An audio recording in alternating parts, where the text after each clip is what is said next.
Good evening, Razorback fans. Want to welcome you to the one, the only Hawg Talk podcast, live from the Sterling Soap and Roastery Studios. We're part of the Believe and the Buzz Radio networks, where you can hear us on all podcast platforms, as well as Buzz to 106.7 in Central Arkansas. So please like, rate, and review our podcast. And all live shows are presented to you from Arkansas Brewing Company in downtown Ozark. I'm Porter Hayes. Alongside me, as always, is Jacob Davis, and our broadcast is brought to you by Bet Online.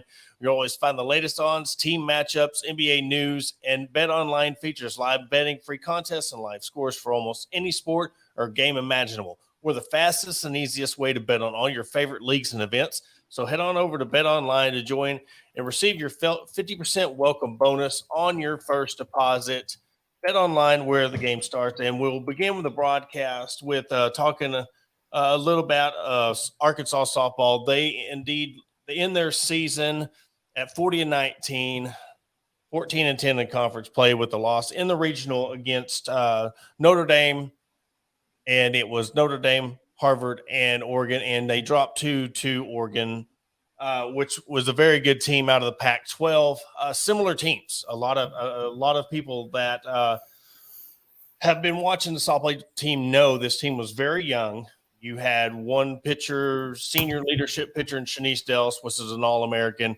Then you're relying on freshmen. You have a freshman All-American in Reagan Johnson in center field. You have a freshman catcher. You return Hannah Gamble at third base.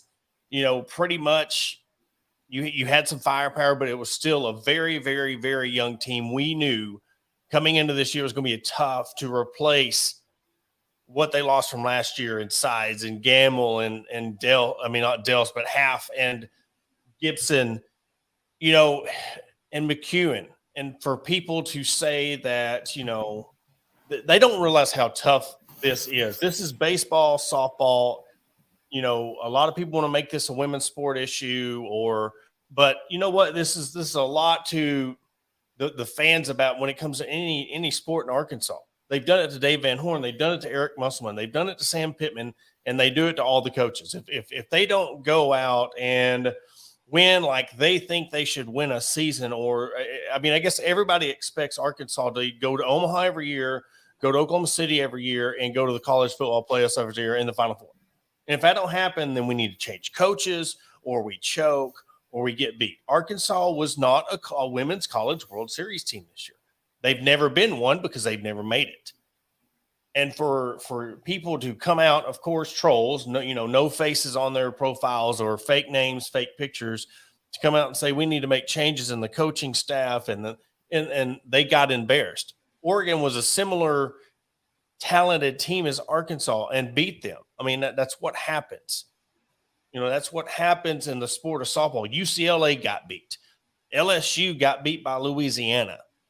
Washington's holding on for their dear life. UCLA was the number 2 team overall in the country and got beat at home by Grand Canyon and Liberty. 2 lesser teams got beat. You know, Oregon plays in the Pac-12. They have to play against UCLA and Arizona and Washington and Utah. It is a similar – the strength of a conference in the Pac-12 is just as strong as the SEC top to bottom. And – yes, I'll defend the sports that needed to be defended, because it's like the people who knew the team knew that this would probably happen. Going into this Oregon series, they got a tough draw, but we talked about it. When you're an 11 seed, you're going to get a very good 2 seed. You're going to get a good 3 seed. You're going to get a good 4 seed. That's how this works. If you're the 1 seed, you get the easiest 2 seed, you get the easiest 3 seed, and you get the easiest 4 seed.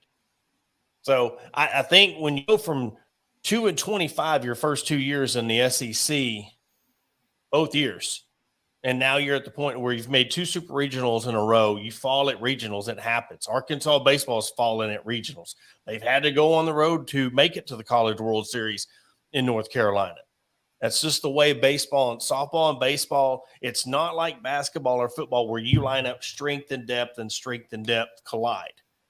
Baseball and softball are totally different sports when it comes to, look at Army. You line up Army and basketball and Army and football against Arkansas. It just, the talent and the depth and the size and the recruiting just overtake. But when it comes to baseball or softball, one swing of the bat. It's just how things go in the world of baseball and softball. So I don't like the fact that people are coming after the coaches or saying they choked or they can't win. They've never went. How can you expect a team to make it further than they've never been before? They went to a super regional 2 years in a row. That's never been done. And if they slip one level to a regional, now they're trash. Now they should have never, even played softball this year. They're a disappointment. They're embarrassing. And I take that personal because that shows you've never followed the program from the depths to the top. All you want to do is when they lose, then that's when you want to jump on a team. And that goes for every program. Not everybody. It's like baseball. It's like you just worry about football, basketball. And then when it comes to baseball or softball, it's like baseball loses a midweek game to Little Rock. Well, it's time to, Hobbs, too many pitchers are getting hurt. We need to fire Hobbs. Well, they've lost 3 in a row. Let's talk about getting rid of Dave Van Horn. Where are we really at with this? Go ahead, Jay. It's a toxic environment, especially on social media. You look around Hawg Twitter, sometimes it's great, sometimes it's good, sometimes it's just absolutely horrible. There's no in between there in the goods and the evils. As far as like 5 or 6 years ago, Arkansas didn't have a softball team anybody wanted to follow. Look, that's the expectations that Courtney Doffel's put on this program herself. And I don't think it was a disappointing year because we all knew that. They had the number 1 overall recruiting class coming into the season, but they're freshmen. They've never played at this level. And, you have Shanice there at pitcher. You had Hannah Gam over there at third base. Who else do you got? Well, they had a lot. It was going to be an adjustment year. And I'm proud of them for getting an 11 seed. Yeah, they got lucky with the 11 seed. I said that last week. I thought they were a 13 or 14 seed. They got it. And I know you can't say gift because they didn't get out of the region, but they were showing a little bit of grace when they got the 11 seed. But this right here, Robert Hurt, I'm wondering how many pitchers they got coming and if Coach Dival will focus on that in portal. She'll get one because of the fact that the next three pitchers below you are all freshmen. You got Hannah Camdenson, you have Robin Heron, Nikki McGaffin. They're all 3 freshman pitchers. That's pretty much that's your rotation when it comes in next year. You've got 3 freshmen. And that's the thing. Yes, they had the number 1 recruiting class of freshmen coming in. You got the number 1 freshman not the number 1 freshman, but the top freshman All-American and Reagan Johnson in center field. They lose 4. They lose 4 players, but it's promising what's coming. And the fact that you got the portal. This is a very promising team, but you can't trash on them. And sometimes when people want to say negative things about it, it's like, but you look through their history of what they say, whether they're fans or not, and it's like, where's the positivity? But you can't wait to jump on the team when they lose a game. And again, I say, it's not like they came in here against a team that like a Harvard, and Harvard beat them twice and put them out. Did they have the season that, we thought they were going to have? No, but it was some of the games losing to UCA twice, which they ended up making it, and they ended up getting beat by Middle Tennessee in their region. But that's where the fact that this team's youth comes in, and when you've got 1 pitcher and then you've got 3 freshmen below it that's never pitched in this level, the elite of the elite in the country. You're not talking about the best teams in your state. You're talking about the best players in the country that you're facing 3 times on a weekend. You're not playing them 1 time on a Saturday and let's move on to the next week. You're playing them 3 times best out of 3, and sometimes it don't go your way. Absolutely. That's where times like last year's team, when you had 4 All-Americans and they were all seniors, that's what gets you to where. And I'm telling you, yeah, they fell short against Texas, but things happen. They got placed against a UC or Arizona team the year before that in Supers. They failed. They played Texas. Yeah, it happens. But I understand if you didn't expect them to win or be where they're at, that is okay to feel that way. But to say they need a different coach or this and that's absurd. It just shows your ignorance when you're just talking because it's going to get a rise. You're going to get this reaction out of me and other people who follow the programs because you don't put your face on there. And that's what Twitter is. That's all it is a bunch of trolls, and they want their reaction. That's what they live for, and they got it. And so I hate that I've spent the first 10 minutes of this broadcast about it. I'm sorry. Sometimes it don't bother me, but when you start, talking about a person who has came into this program when it was trash, the bottom of the SEC, a laughing stock. And when we started the show last week, when the women's show was like, we knew coming into Fayetteville, it was going to be an easy sweep. This was back at 13-14. To get to where it was, where now they've won back-to-back SEC championships, went to 2 super regionals in a row, and hosted a regional. And this program's on the rise. As Mike says, things are on the rise. They're at the top. They're one of the top teams in the SEC in a 5-year span. So show them some grace. That's how things go. And just wait to see what happens next year when all these freshmen that have played, and then you've got a good recruiting class coming in. Let's see what happens. But with that, go ahead. I'll let you go, and then we'll move on to the next subject. No, it's just that's what I was going to say. It's like it's baseball and softball, and I hate that phrase as much as anybody, but it's true. That's what it is. And you think about the baseball team this weekend and how dominant guys like Gage Wood have been. Like, and it's getting to crunch time, and things fell way off in the 8th inning of Friday night's loss.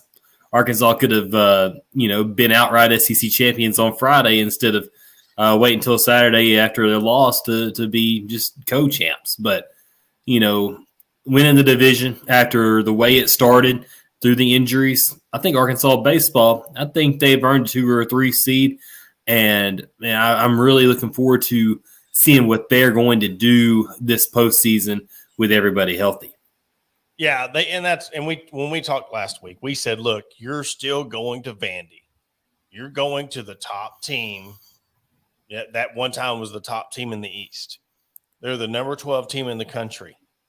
So again, like we said, the one disappointing thing is when you drop this series and got swept by Georgia. I mean, that was the one that, okay, what happened?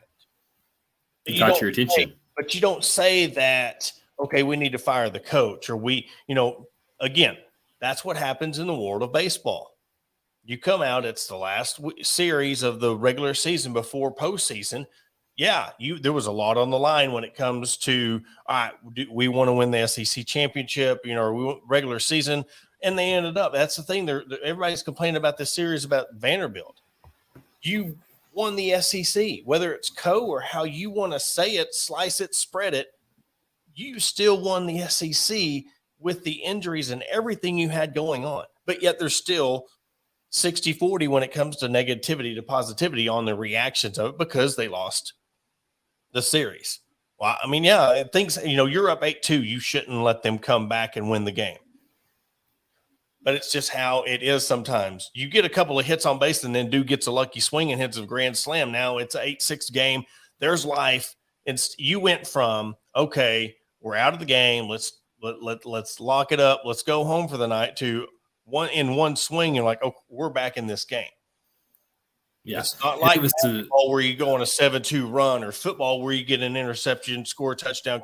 I mean, the swings of baseball and softball and soccer when it comes to lower scoring games than basketball and football, if it's an 8-2 game in baseball is way different than an 8-2 game in basketball or football. It's just it's a different level when it comes to the likelihood of somebody coming back and winning the game.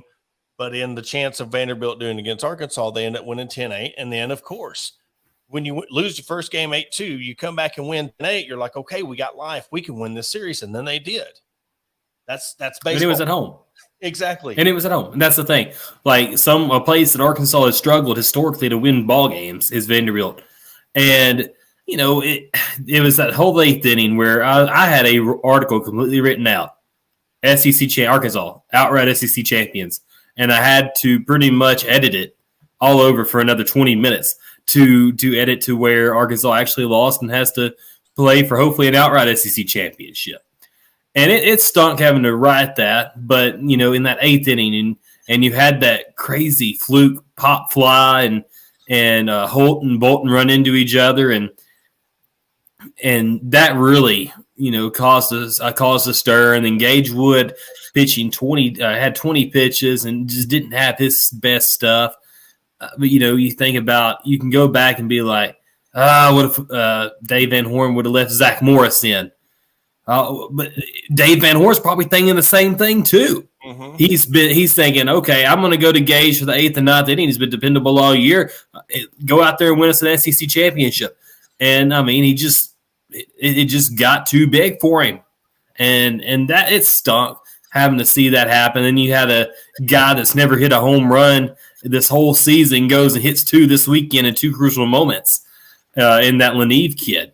And then you had Enrique Bradfield, still a no-out home run. Kendall Diggs, the ball was completely over the fence, and Enrique Bradfield of Vanderbilt goes out there and grabs it and hauls it in for a catch, gets 1 out, and then it pretty much wraps up the game. And as Arkansas battles back on Saturday, and you're just thinking, all right, okay, it's 6-4, Arkansas's got it. And then Vanderbilt gets the momentum. They're at home, and they win the series. And that's okay. They're a good program.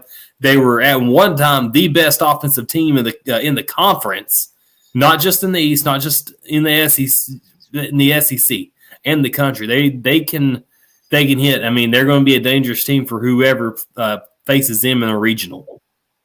Yeah, and you look at how the brackets lined up, and again, this is one of the craziest, how the bracket shape, you don't flow the normal way of a regular bracket. It's a double elimination. Right. So Arkansas will play the winner of Tennessee and Texas A&M on Wednesday. And then if they win that one, they will play the winner of LSU and the winner of the South Carolina-Georgia game. So it don't go down to if you ever look at the bracket, if you're looking at like we are right now, they actually jump up a slot to the upper bracket, and they'll play the winner of the LSU, South Carolina-Georgia matchup, whoever comes out of that game. So that will be on Thursday. So if they lose, the loser of game 3 will go down to let's see. Winner of game 3, sorry. This is confused. So again, this is what I'm saying. It's game 6. Sorry. The loser of game 6 will play the loser of game 5. So it's just a crazy bracket of how you basically, if Arkansas loses to Tennessee, they'll play the loser of the at LSU Tennessee game or what. It's just, again, it's the craziest bracket in the world when you're looking at it. Let me see if I can. I'm going to try to share a screen. I don't know if I can or not, but I was going to try to share one. I don't think I can. But yeah, I was going to try to share a screen of the SEC bracket. It's confusing. It's just the weirdest thing ever. If you're looking at and I've got it flip-flop, so the loser doesn't go up. But either way, the winner of the Arkansas, winner of the Tennessee, Texas A&M game will play the winner of the LSU, South Carolina, Georgia game. That is that. And then the loser of 5 and 6. So whoever the loser of that game will play each other on Thursday at 9:30 a.m. So you definitely don't want to lose, because you'll find yourself in a hole 0-1 and then having to play Thursday at 9:30 a.m. If you win, you'll play it Thursday at 4:30, and then it will go on game 11. You'll go back up to winner. If you win first 2, then you're automatically in the semifinals. So winning 2 in a row would be like, but again, that could be you beat Tennessee, then beat LSU, you're in the semifinals. I mean, that's how deep this tournament is. Not saying that's how it will play out, because I'm telling you, South Carolina gets hot again and gives LSU a run, they can turn around and beat them. I mean, you know what Georgia's done to Arkansas. They turn around and go on a run. And then the other aspect is who's going to come into this tournament wanting to win it, and who is this just going to be coasting to get through the SEC tournament and get ready for regionals. I'm watching Auburn. They have been hot as of late. I think they've won 5 straight series. And I would, UGA, man, they've been on a tear as of late. They wanted to get in the SEC tournament, and obviously they had to get past the terrible Ole Miss and Mississippi State schools, but they've got something to prove too. And I think Alabama, I think they have a chance to try to make some noise as well. I think if they win 2 or 3 games, they may be able to sneak in the NCAA tournament. But you think about Arkansas, I think their work is done. They're solidified as a top 8 seed no matter what happens in Hoover. But, I don't really think that David Horn goes pretty deep in this SEC tournament. Well, and you never know. I mean, because this is where that tricky part is. You got more guys coming back.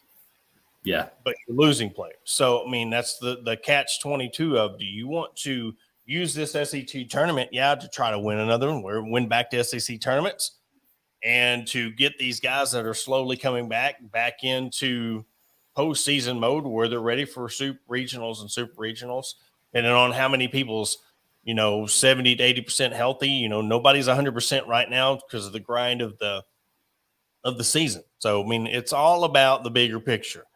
And this has been widely publicized, other than basically holding the coach to the fire and saying, does this tournament mean what it means to any other sport? They're going to tell you yes, but this is, when it comes to the big 3 sports, this is the least important tournament when it comes to actually winning this thing. So do they want to use this to get some guys fully healthy and get them back in the rhythm?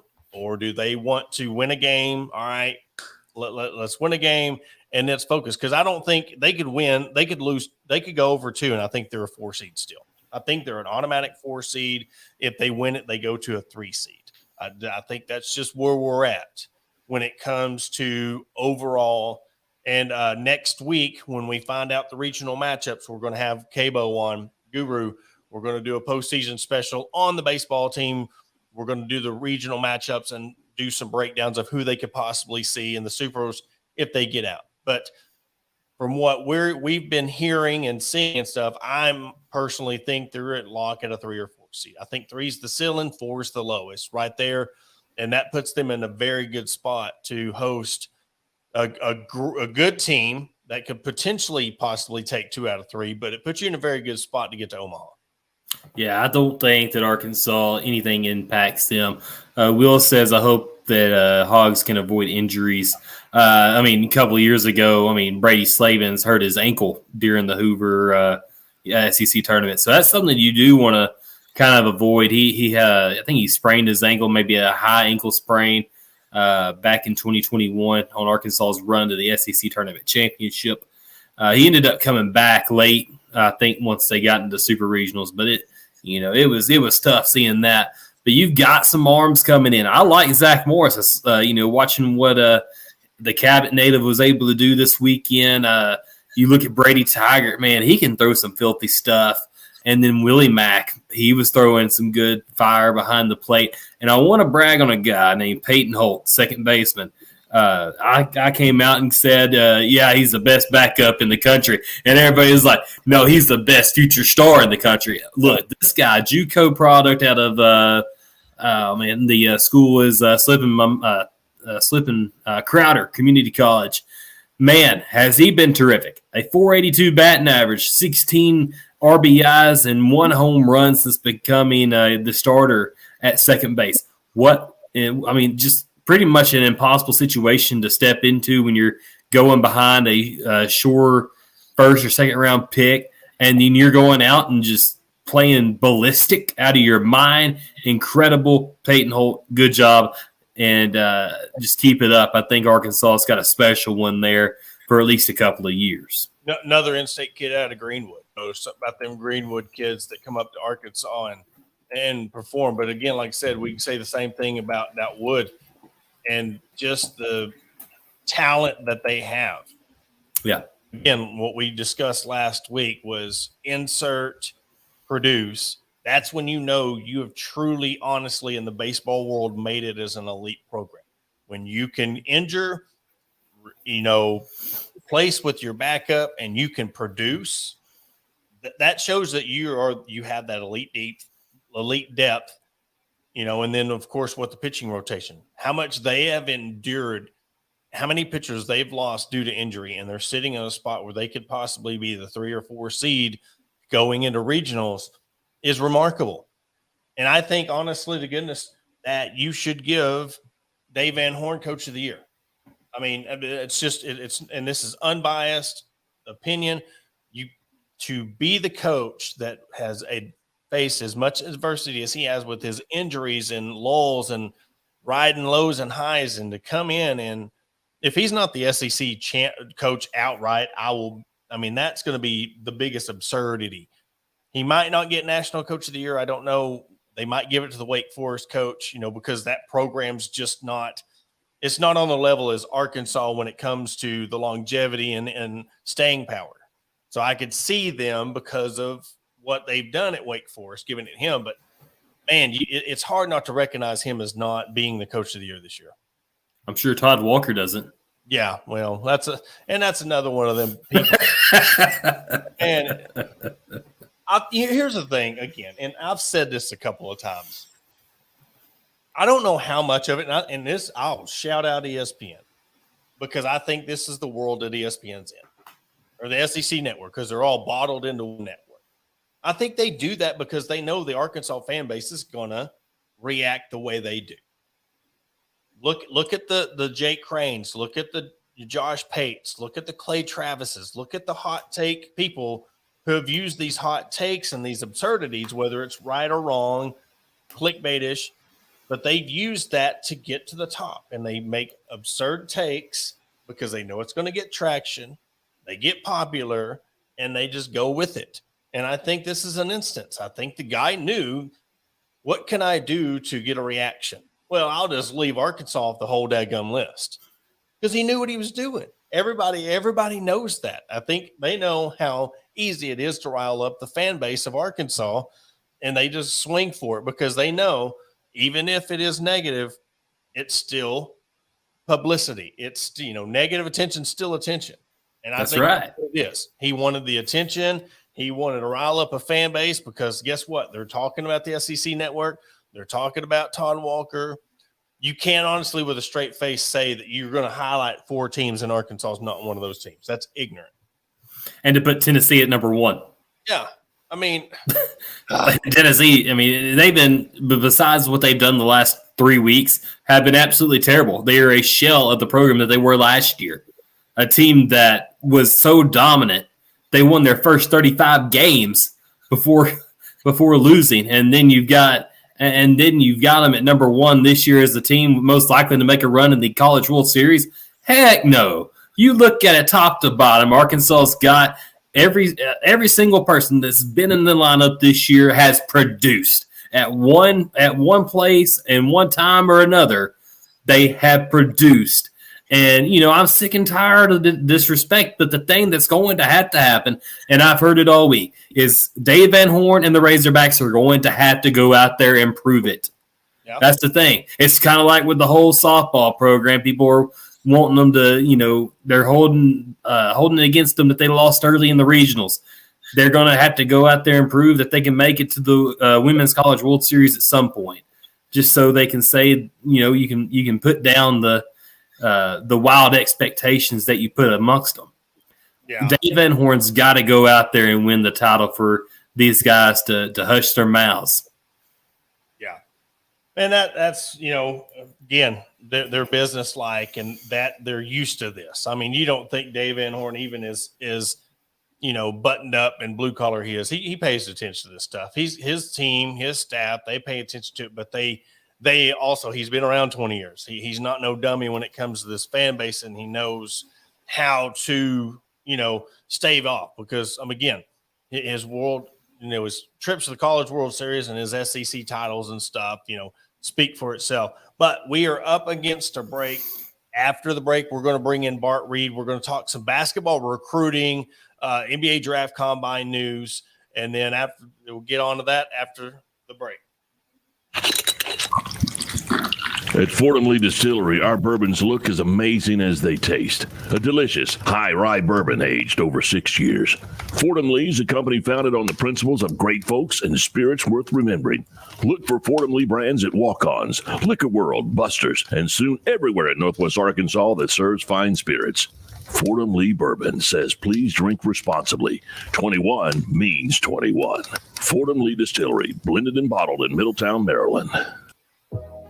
Attention DIYers and home improvement enthusiasts. Are you searching for the right tools and the supplies to tackle your next project? Look no further than Mentor's Hardware Store. With locations in Oak, Alma, and Clarksville, our vast selection of hardware and building materials is sure to have everything you need, whether you're fixing a leaky faucet or building a new deck. Plus, our knowledgeable staff is always on hand to offer expert advice and guidance.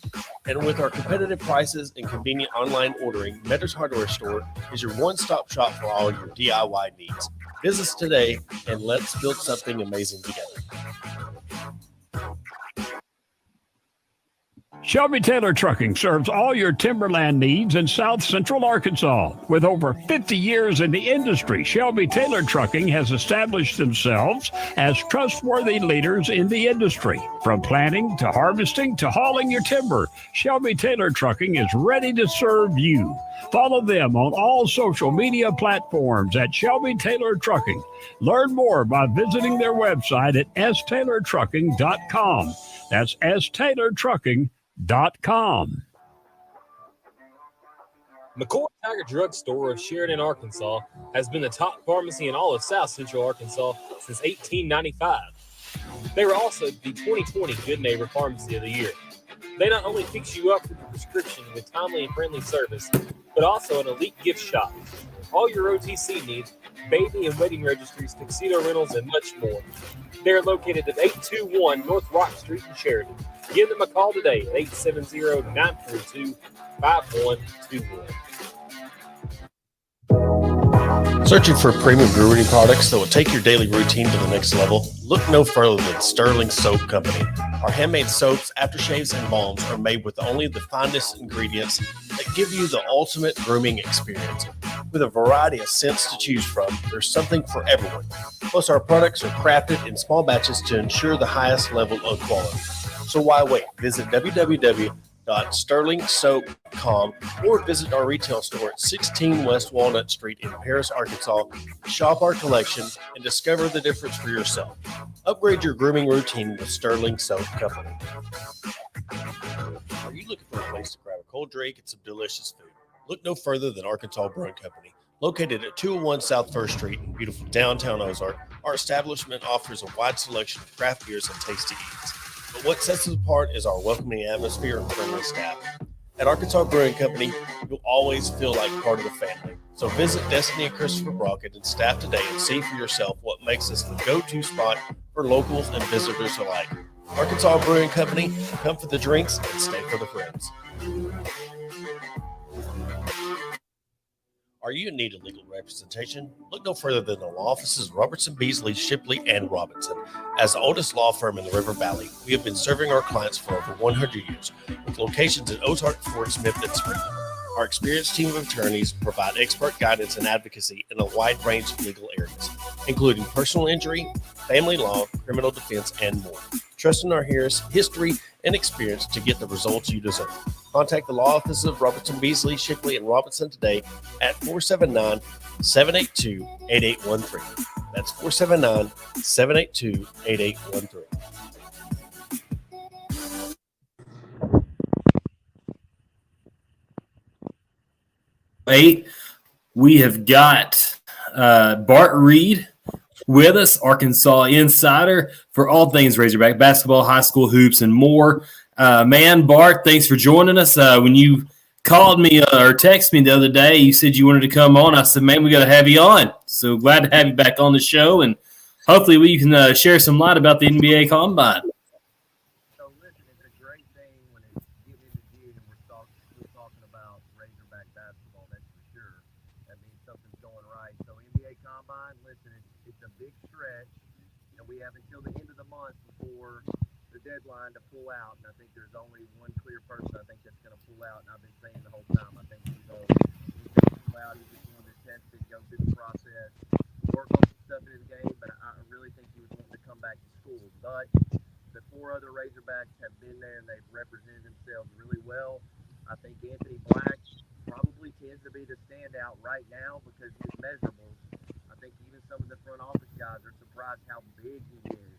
He's standing right at 6'6", without shoes on, 210 pounds. God, that's a big freshman guard, hitting guard.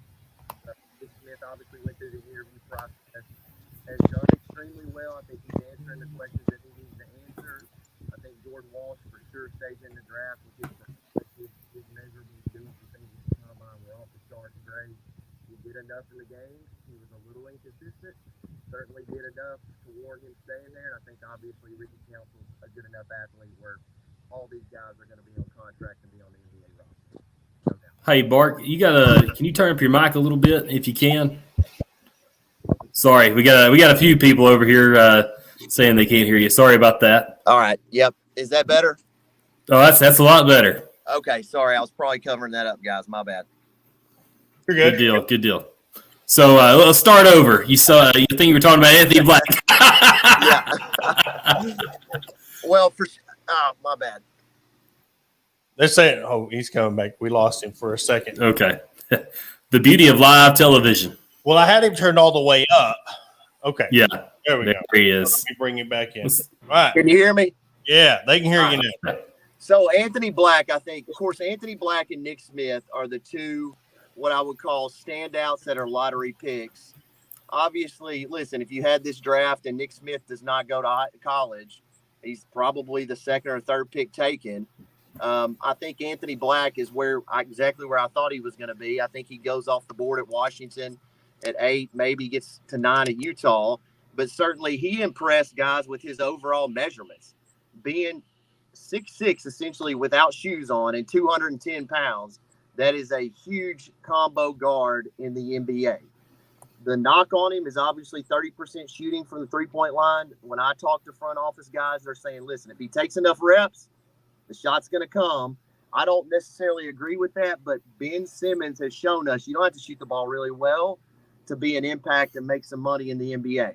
When you're that big, you can get out of trouble, guys. You can get in the lane, you can jump, pass, get themselves out of trouble. I think he's a great 10, 15-year NBA type player. I think really the one question mark that we have is how high do Jordan Walsh and Ricky Council go?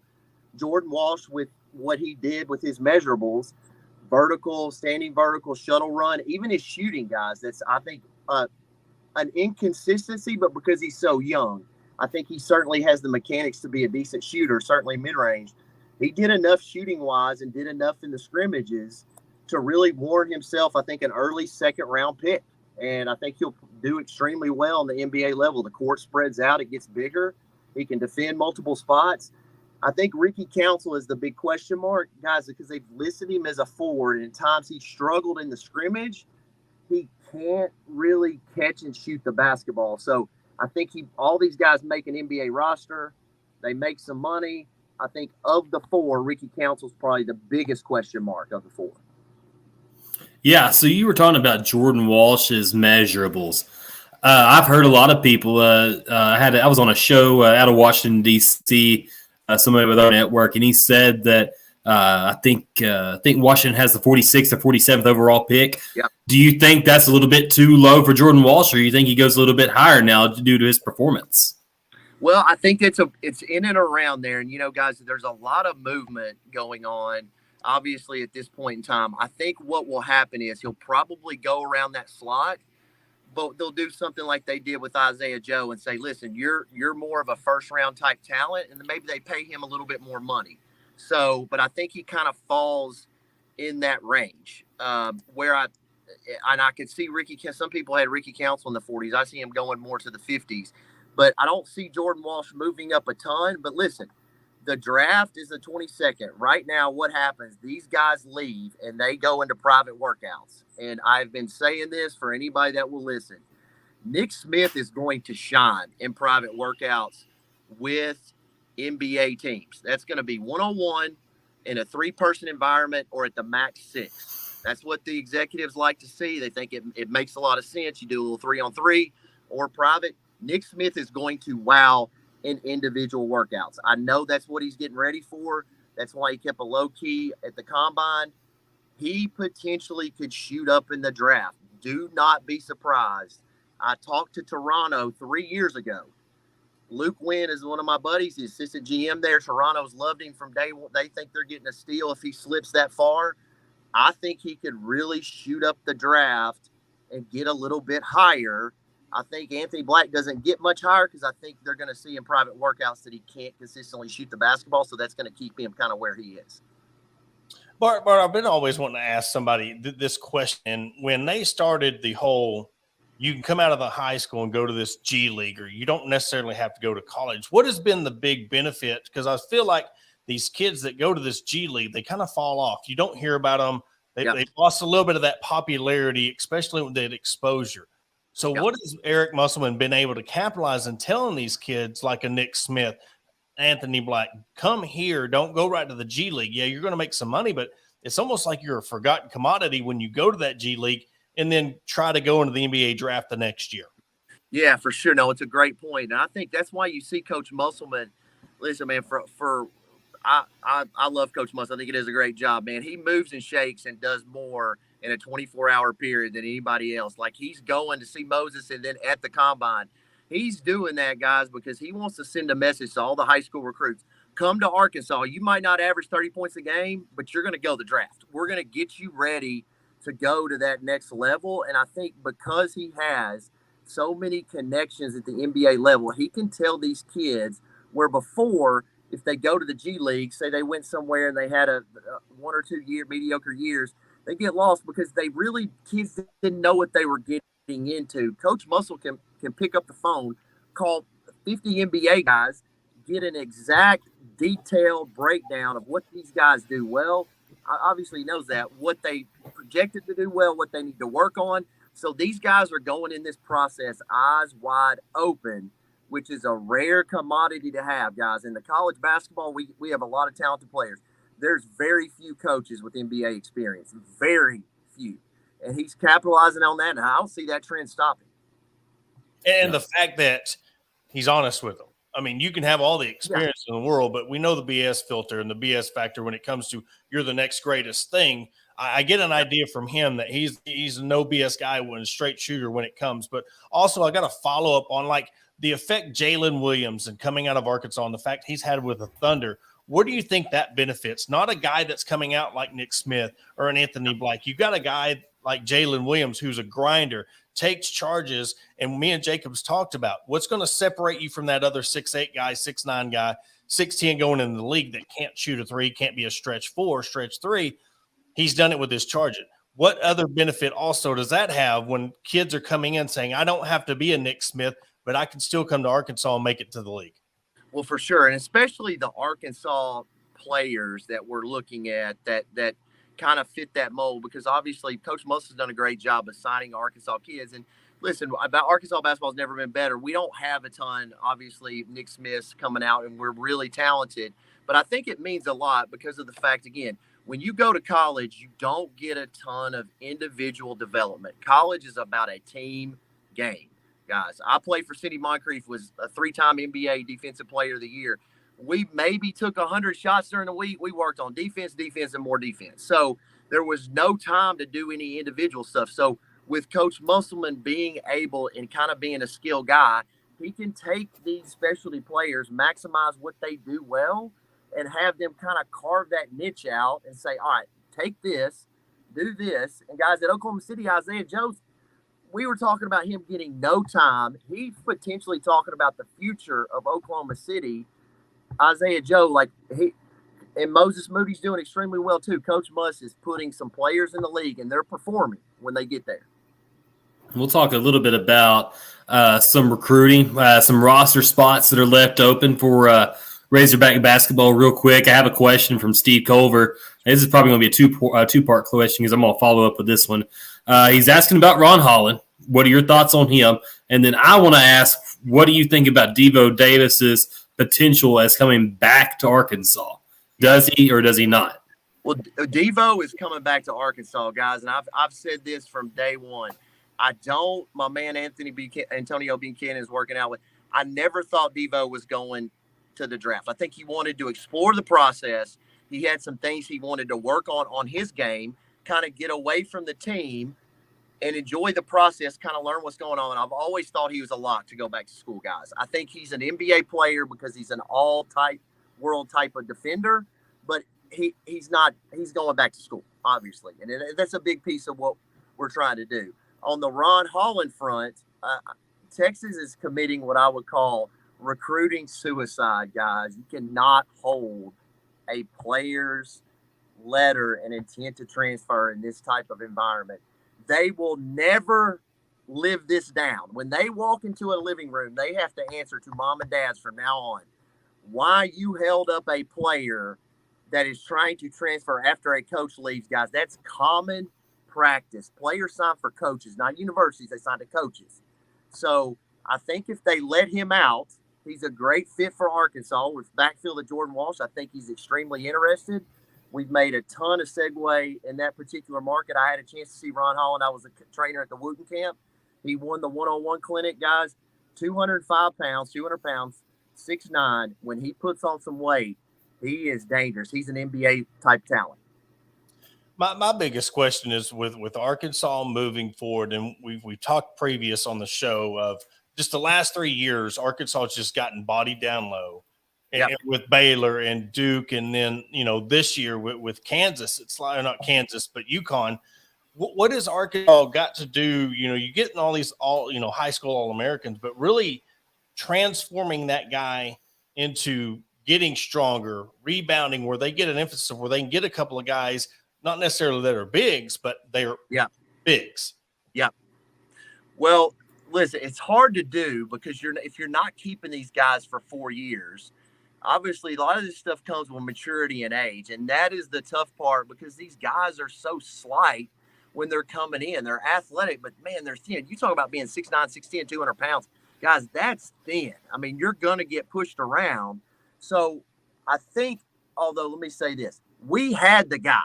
He just got hurt. Trayvon Brazile was the guy. Honestly, if he is healthy this year, he could be the first player taken in the draft. He was that good. He could do so many things. I think if he's there, we don't get pushed around as much by UConn. But you're right. Banchero and Duke, they just handled us. I think what he has to look at, and I think with the Mitchell twins, he thought he was there, but they were still got pushed around. We need a big, bulky type center. Doesn't necessarily have to score. He needs to be a rim protector and be able to finish and do a quick post up. But, guys, what will help that? And it's a totally different position. We need about 2 knockdown shooters to stretch the court out because that's what's killing us is that when you can't shoot the basketball and they cram in the lane, the driving lanes get to be so tight, it's hard to really even isolate those post opportunities. Yeah, and you were missing guys like J.D. Note and a Moses Moody or Jalen Tate even, because you think about 2 years ago when Arkansas was averaging 83 points a game, which is 7th best in the country, they had no issue being able to move around on the court. This year, they were just bottled up in the lane. And I think if you have just that one big down low, I think that's all Arkansas needs next year to really take care of business because you can play 4 outs and you can fight for rebounds. You can fight to the lane and draw fouls better than what you did this past year. Yeah. Talk about a little bit about Anor Boateng, his abilities as he was with Team Griffin, as me and you talked about last week. He was with Team Griffin, made his debut there in the Nike League, and his upside as far as being an Arkansas kid and where he might be looking at as far as his recruiting goes. Yep. So Honor was on Team Griffith on the EYBL with another Arkansas target with #1 player in that 2024 class, Trey Johnson. So Yeah. Trey Johnson, a 6'6" guy that really a guard that I would classify as a guy that can shoot the deep ball first, drive second, which you don't see a lot at the high school level. Honor Boateng is one of those rare talents at being 6'6". He's 208, 210 pounds and not really actively lifting weights. He's an absolute freak of nature. Strong, can jump, extremely high basketball IQ. We spent a lot of time working on his shot and really finishing through contact along with his ball handling. If he can get his ball handling, and we're working on really through traffic, being able to get from high to low with the ball, trap the ball, go through, tuck it, finish, and now get some mid-range separation, side steps, as he's an NBA first round drafted. There's no question. He might be one of the best defenders at this level that I have ever seen. He is that effortless and fluid. He rebounds. He distributes. Like, he's a potential triple-double guy averaging in the state this year in a very, very great 6A basketball league that he's in. But Honor Boateng is that good, guys. Remember, when he walked in the gym, he was 15 years old with me. He was unranked. Nobody had a clue who he was. And now we're talking about him as potentially making a crack to the McDonald's All-American. At the Wooten camp in the top 150, guys, he showed out. He averaged 20 points a game, extremely effortless, had the highest motor. His ceiling is unlimited, guys. He's that good. Well, what's it been like, seeing how Arkansas was in the past, and now any guy, any player, high school, transfer portal, that Arkansas has been in the running for or had a chance, or at least if they talked to him, knowing if they were going to be committed to another school, they're at least giving Musselman and staff a chance to hear them. What's it been like watching that unfold and get to the level, not just the success of the team, but just from a recruiting standpoint of kids that would never even think about giving Arkansas a time of day? Now everybody's giving Arkansas a time of day. Yeah, and this just goes back because I've had a chance to ask the kids, what's it like? And, Coach Musselman's extremely transparent with his recruiting process when you talk to him. So he talks the NBA talk, and that's what all these kids, listen, EYBL, Adidas, 3SSB, all these guys think they're going pro. And I've tipped their hats. They're that good. They want to be able to hear that type of conversation. They want to be able to see it.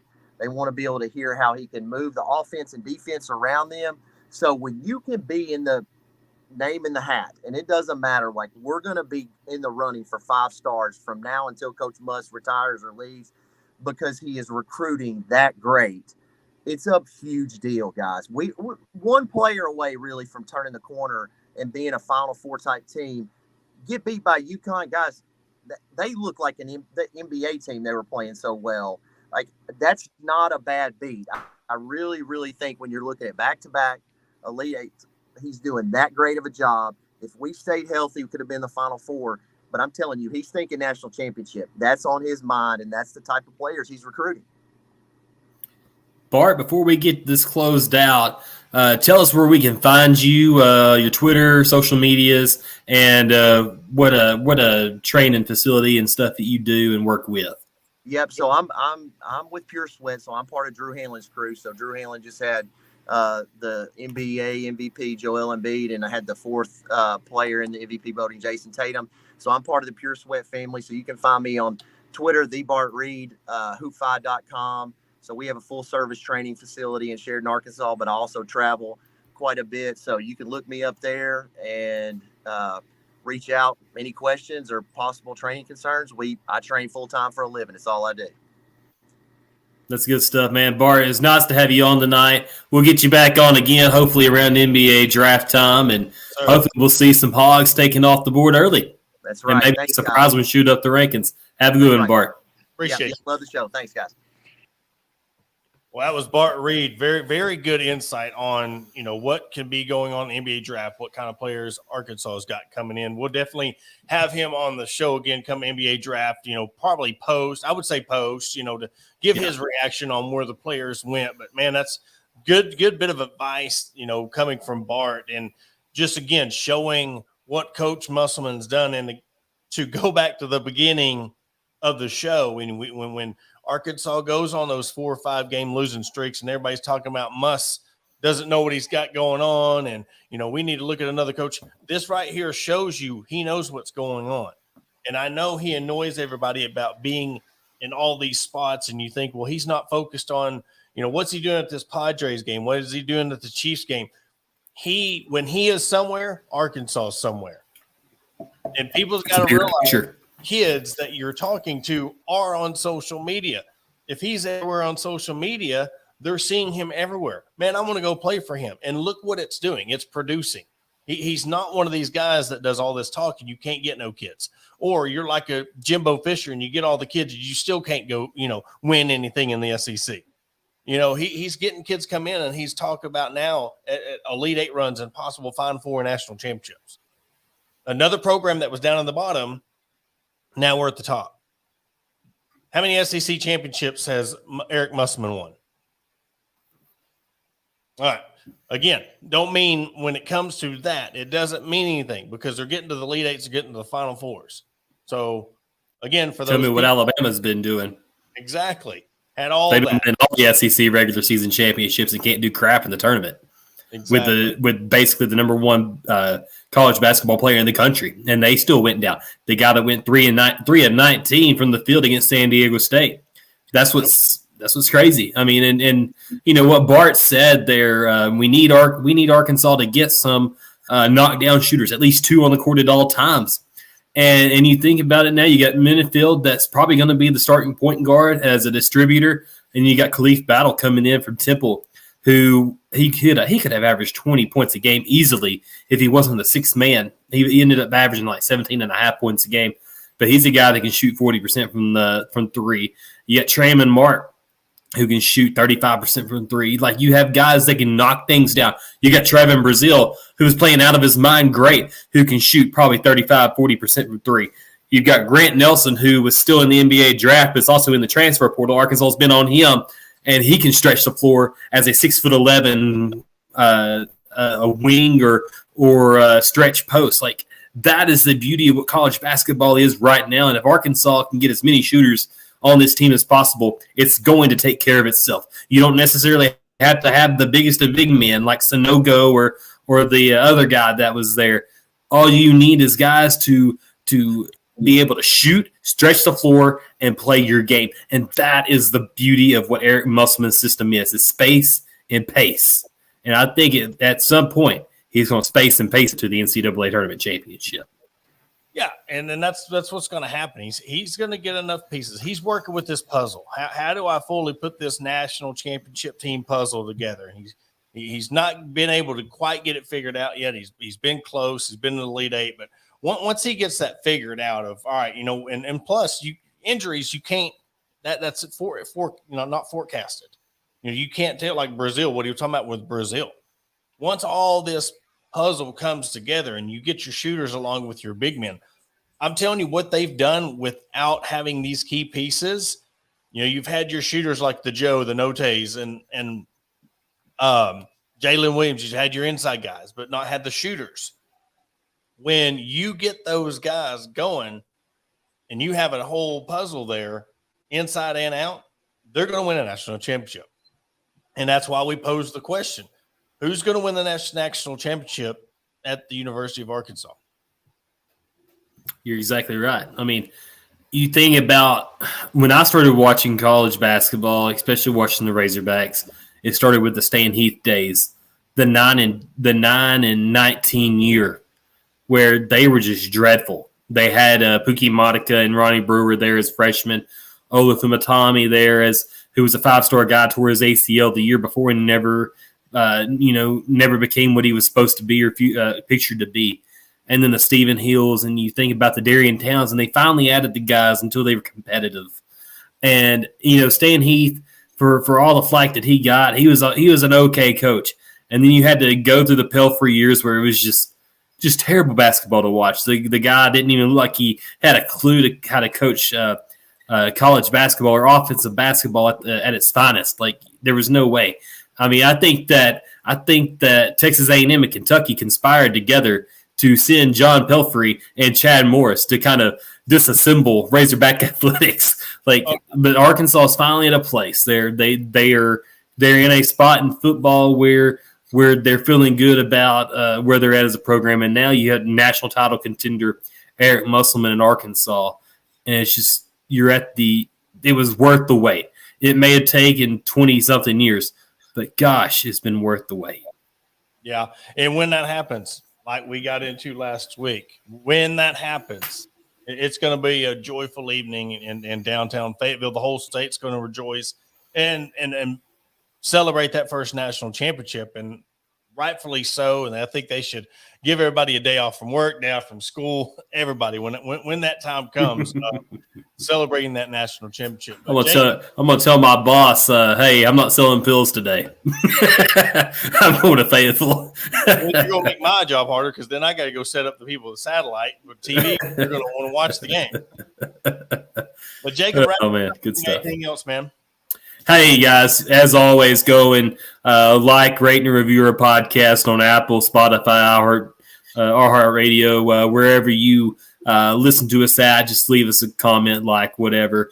And then if you want to, just follow us on Facebook and Twitter, Instagram. We're everywhere and all the time. And we just appreciate all the fans that have continued support of the Hawg Talk podcast. And that will do it for this episode of the Hawg Talk podcast. Again, don't remember, if you missed the live show, we have it on our Facebook, our Twitter, YouTube channel, and then we always upload it where all podcasts are formed. Tuesday on the women's show, we're going to recap the softball season that unfortunately ended today against Oregon with Jennifer Cara of Believe in Softball, one of our Believe Network partners. So catch that on Tuesday evening at 6 or 6:30. We'll keep you posted on the time. But for Jacob Davis, I'm Porter Hayes. That will do it. But we got, hold on, Leah. Randy's shouting out, great show. Steve saying, great show. Guys, thank you for listening. We appreciate all of our fans, but we'll catch you next week.